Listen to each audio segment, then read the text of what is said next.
L'attaque s'est produite dimanche aux alentours de 14h heure locale. Nous sommes dans le quartier de Streatham, dans le sud de Londres, un quartier très fréquenté de la banlieue de la capitale britannique. Un homme entre dans un magasin et poignarde 2 clients.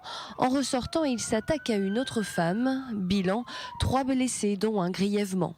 L'auteur de l'attaque est immédiatement neutralisé par les forces de police. Il décédera quelques minutes plus tard des suites de ses blessures.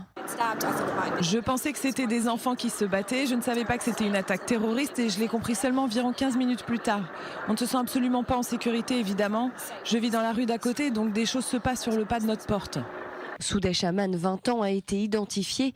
Il était connu des services de police. En 2018, alors qu'il avait 18 ans, il avait été arrêté et avait reconnu 13 délits terroristes. Il venait d'être libéré de prison après avoir purgé la moitié de sa peine de 3 ans d'emprisonnement. Sudesh Aman faisait l'objet d'une présence policière. Ce sont ces policiers qui l'ont neutralisé. Le jeune homme de 20 ans portait également un engin explosif factice.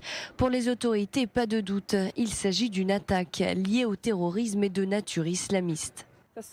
Le suspect avait récemment été libéré de prison où il purgeait une peine pour des infractions de terrorisme liées à l'islamisme.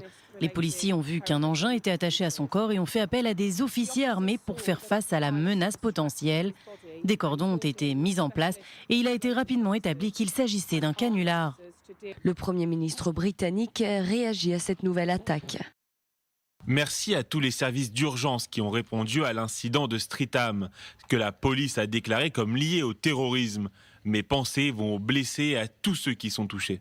Boris Johnson promet des changements fondamentaux dans le traitement des terroristes. Il souhaite notamment aggraver les peines de prison et que les personnes condamnées pour des actes terroristes soient emprisonnées pour au moins 14 ans. Une libération anticipée sera donc impossible.